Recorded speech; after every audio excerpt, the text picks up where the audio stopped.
सुखदेव जी महाराज राजा परीक्षित को श्रीमद् भागवत महापुराण की पावन कथा सुना रहे थे और बता रहे थे कि हे राजन, आत्मदेव का पुत्र धुंधुकारी बड़ा होने पर बहुत ही ज्यादा दुष्टताएं करने लगा, उल्टे सीधे काम करने लगा।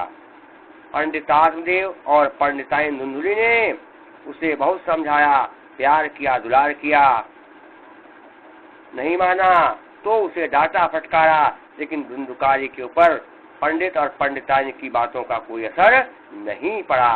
वो नीचता पर उतर आया और उल्टे सीधे काम करने लगा। राजा परीक्षित ने कहा, महाराज, धुंधुकारी कौन कौन उल्टे सीधे काम करने लगा? कृपा करके उसके कुछ काम, उसकी कुछ दुष्टताओं को आप हमें बताइए।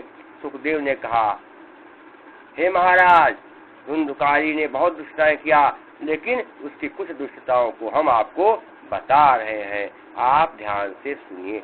राजा ने कहा, बताइए महाराज।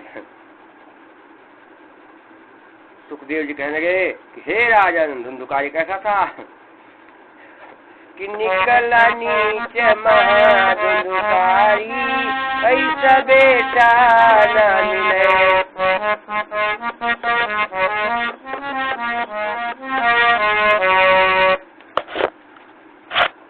कि निकला नीच धुंधुकारी, ऐसा बेटा न मिले।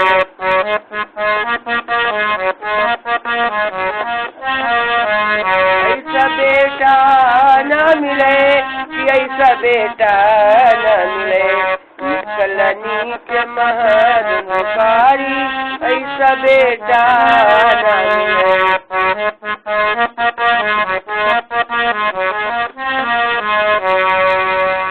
धुंधुकारी का जन्म तो ब्राह्मण परिवार में हुआ, लेकिन ब्राह्मण जैसे उसमें कोई लक्षण नहीं थे। क्या था कि ब्राह्मण जैसा कुछ आचरण,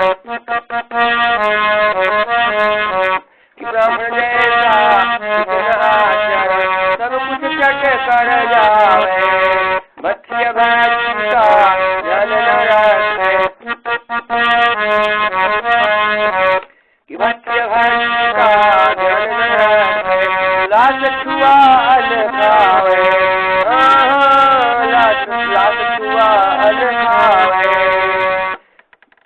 धुंधुकारी क्या करता? जो चिताएं जलाई जाती थी, जहाँ पर लाशें जलाई जाती थी, उन चिताओं के पास जब चिताएं जला करके लोग चले जाते और वहाँ आग जलती रहती, तो धुंधुकारी वहीं जाता और वहीं पर अपना पात्र अर्थात बर्तन रख देता, उसी में पानी, नमक और अनाज डाल देता और फिर पक जाने पर उसी भोजन को वो खा लेता था। क्या खाना है, क्या नहीं खाना है, इसका वास्तविक भी ध्यान नहीं रखता था। यही नहीं, वो और क्या करता था कि रोजी चोरी और चपारी, ऐसा बेटा न मिले। रोज चोरी और चपारी, ऐसा बेटा न मिले। कि निकला नीच धुंधुकारी, ऐसा बेटा न मिले।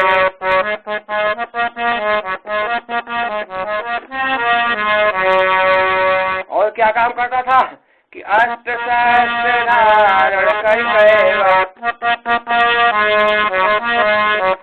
कि अस्त्र शस्त्र धारण कर गए, सबसे करे लड़ाई। छिपी छिपी कैया तुम्हें घर में, छिपी छिपी कैया तुम्हें घर में, आगू देती लगाई, हाँ हाँ आगू देती लगाई। और उसकी दोस्ती किससे थी? कुत्तन चंडालन संग यारी, ऐसा बेटा न मिले। कुत्तन चंडालन संग यारी, ऐसा बेटा न मिले। निकला नीच धुंधुकारी, ऐसा बेटा न मिले।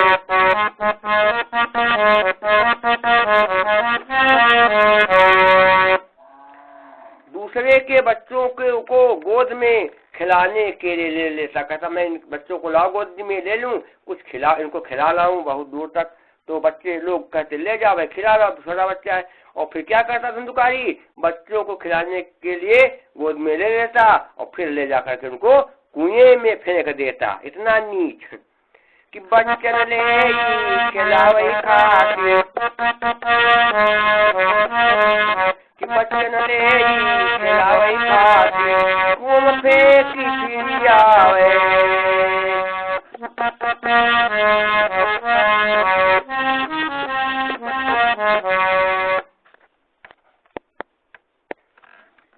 और वैसे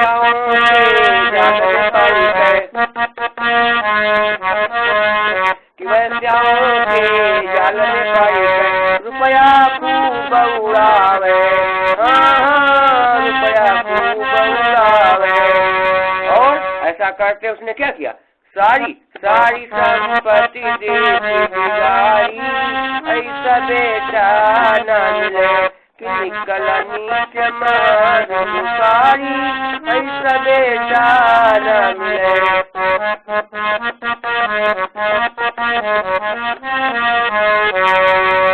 एक दिन वो अपने माता पिता से कह रहा कि हे माता जी, हे पिताजी, पैसे की बड़ी समस्या है और मुझे जो है मौज मस्ती करने का थोड़ा पैसा दे दीजिए।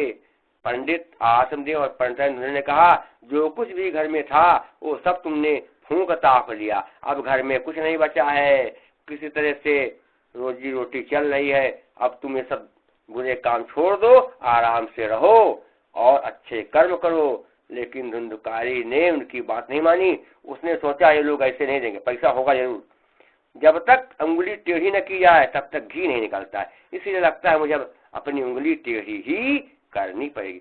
क्या किया उसने, माता पिता को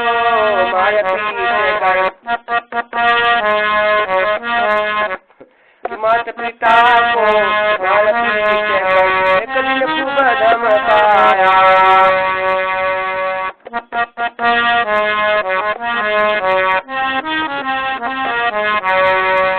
और घर के बर्तन भाड़े लेकर,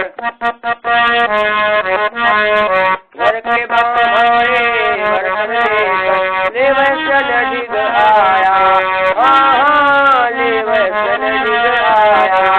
और ऐसा करते हुए उसको तनिक भी शर्म नहीं है। क्या हुआ, अरे मन कुछ न सोच बिचारी, ऐसा बेटा न मिले, निकला नीच महाधुंधुकारी, ऐसा बेटा न मिले।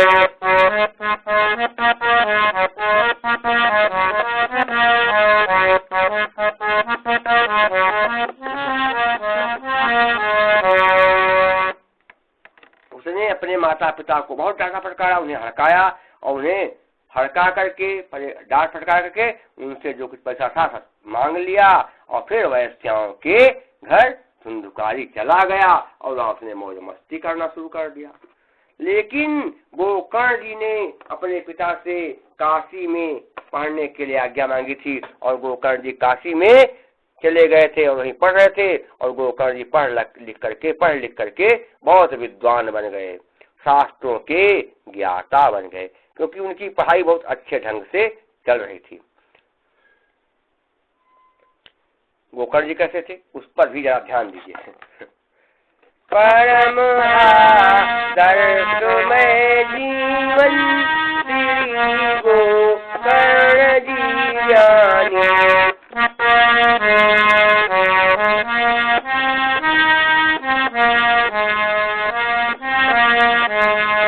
परम आदर्शमय जीवन श्री गोकर्ण जी जाने, बड़े त्यागी तपस्वी थे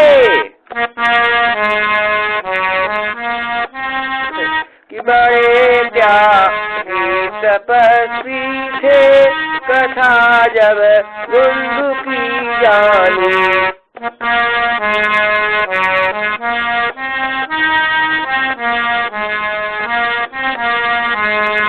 उन्हें जब पता लगा कि मेरा बड़ा भाई धुंधुकारी माता पिता को बहुत परेशान कर रहा है, तो गोकर्ण ने सोचा कि चलें, अपने घर चलें और देखें मामला क्या है। क्या हुआ? पिता के पास झट आए, पिता से है कुशल पूछे, रुदन करने लगे पंडित, रुदन करने लगे पंडित, कहूँ सुत बात क्या छूटे।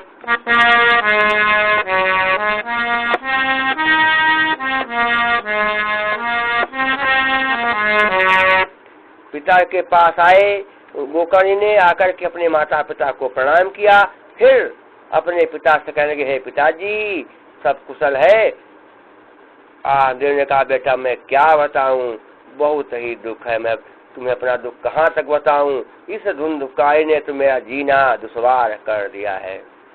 और फिर पंडित आत्मदेव ने गोकर्ण से कहा, बेटा थोड़ा किनारे चलो, मैं तुमसे अकेले में बात करना चाहता हूँ। गोकर्ण ने कहा, ठीक है पता चलिए। और फिर गोकर्ण को पंडित आत्मदेव एक किनारे ले गए और उनसे कहने लगे कि बेटा गोकर्ण, इस धुंधुकाई ने तो मेरा जीना दुश्वार कर दिया, मैं बहुत परेशान हूँ। मेरे मन में तो एक ही बात आती है कि संसार में सारे तो भगवान दे दें, लेकिन नालायक लड़का न हो, क्योंकि लड़का अगर नालायक निकल गया तो वो जिंदगी भर परेशान करता है, न जीने देता है न मरने देता है। हे बेटा कि चाहे बांझ रहे नारी, पर दुष्ट बाल ना हो।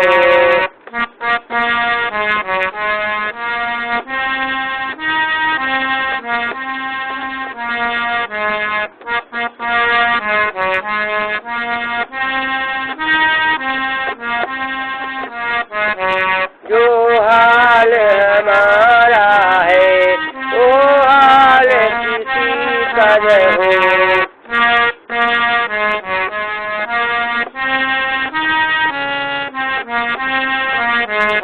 इस दुख से तो बेटा एक दिन मर जाऊंगा, संकट भारी मुझ पर कुछ चैन न पाऊंगा।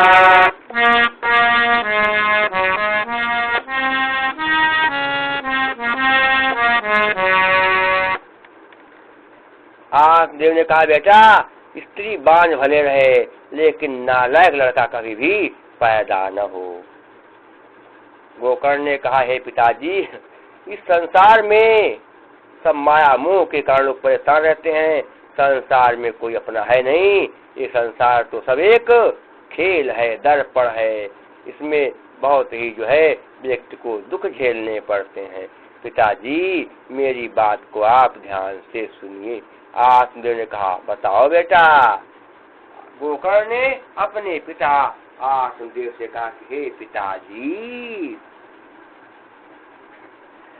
संसार में कोई ना अपना, संसार बड़ा ही दुखमय है, रिश्ते यहाँ के सब झूठे, क्षण भंगुर सब कुछ विषमय है।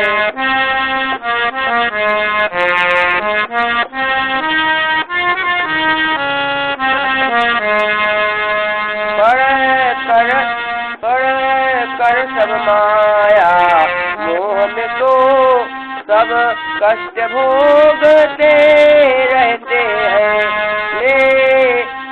लेकिन इच्छा है ना भरती, जन मतेव मरते रहते हैं, लेकिन इच्छा है।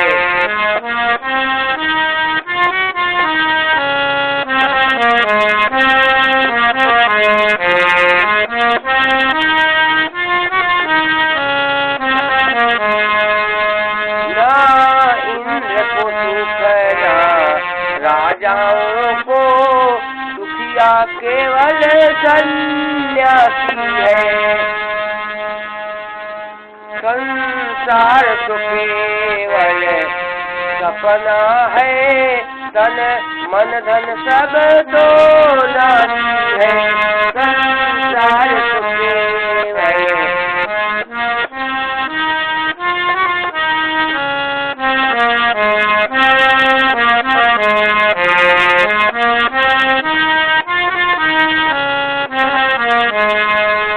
गोकर्ण ने कहा, हे पिताजी, इस संसार में कोई सुखी नहीं है, इंद्र को भी कोई सुख नहीं है, वो भी बेचारे परेशान रहते हैं।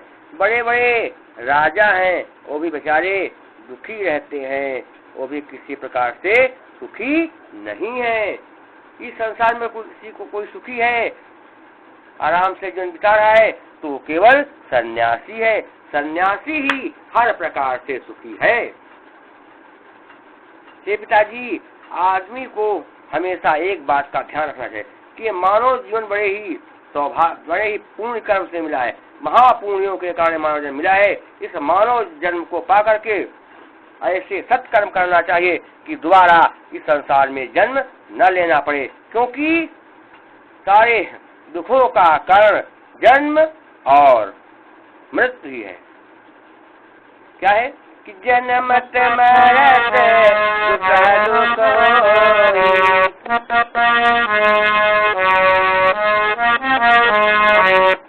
भगवान शिव ने कारुण से गुरु से कहा था कि संसार में केवल दो ही दुख है। कौन कौन सा? कि जन्मत मरत दुख होई, मम प्रभाव ज्वल बहु नहीं सोई।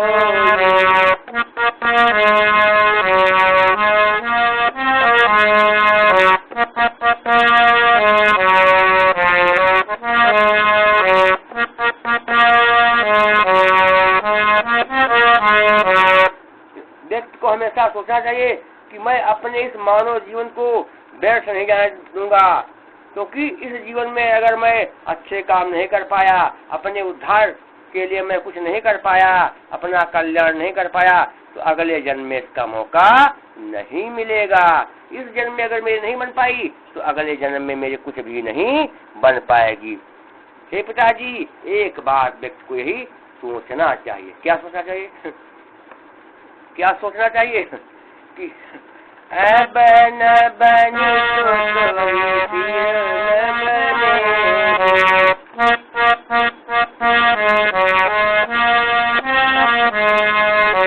अब न बनी तो कोई न बने,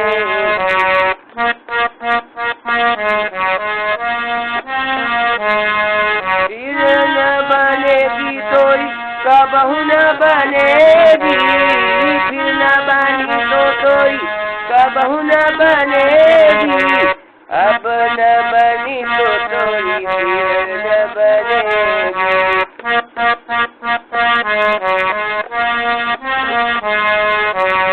और जन्म मरण से मुक्ति न मिली है,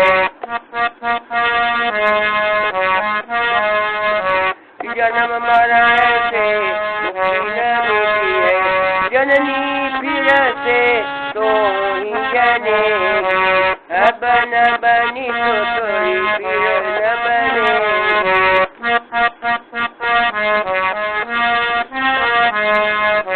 अरे जब अयम राजपूतन संग, जब अयम राजपूतन तब तेरी वहाँ कछु न चले,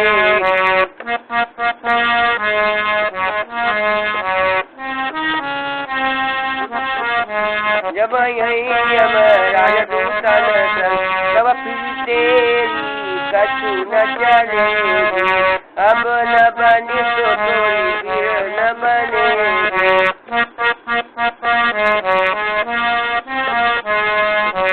और क्या होगा? हरि की भक्ति करोगे मन से, हरि की भक्ति करोगे मन से, तो बिगड़ी किस्मत संवरेगी, अब न बनी तो तोरी फिर न बनेगी।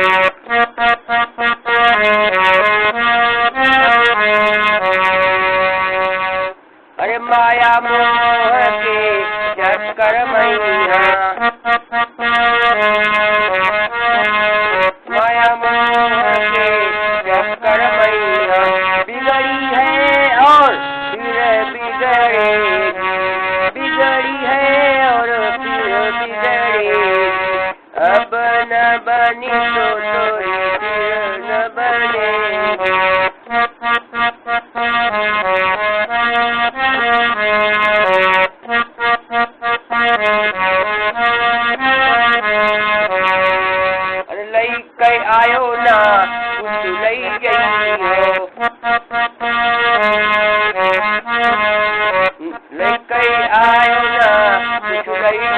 हो, करनी भरनी साथ चलेगी, अब न बनी तो थोड़ी फिर न बनेगी।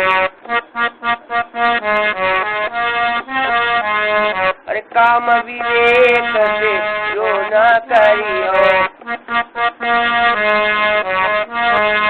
अरे काम विवेक से जो न करियो, कष्ट से कबहु न मुक्ति मिलेगी, अब न बनी तो थोड़ी फिर न बनेगी।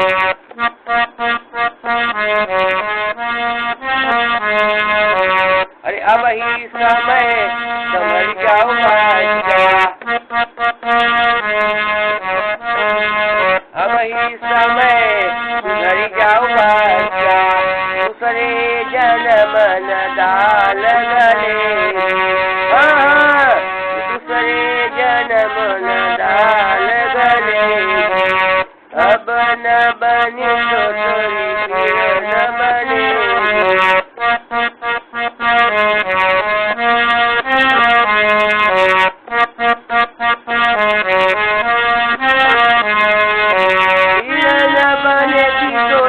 अब न बनी तो थोड़ी फिर न बनेगी। अब न बनी तो थोड़ी फिर न बनेगी।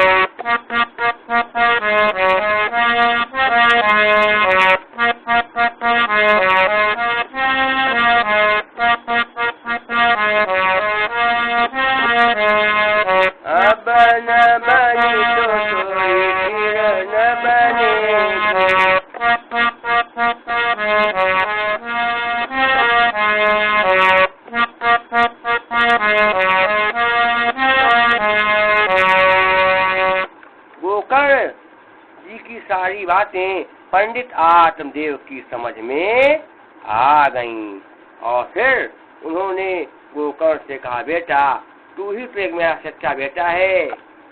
गोकर्ण ने कहा, पिताजी अभी मेरी पढ़ाई में कुछ कसर है, अभी फिर मैं काशी जाऊंगा और जब मेरी पढ़ाई पूरी हो जाएगी तब मैं यहाँ आऊंगा और आप दोनों की अच्छी तरह से सेवा करूंगा। और फिर गोकर्ण जी ने अपने पिता से आशीर्वाद लिया और इसके बाद वह फिर काशी को चले गए। पंडित आत्मदेव गोकर्ण से बड़े प्रसन्न से खुश हो गए। इसके बाद वह अपनी पत्नी धुंधुली के पास आए और फिर धुंधुली से बातचीत करना शुरू किया।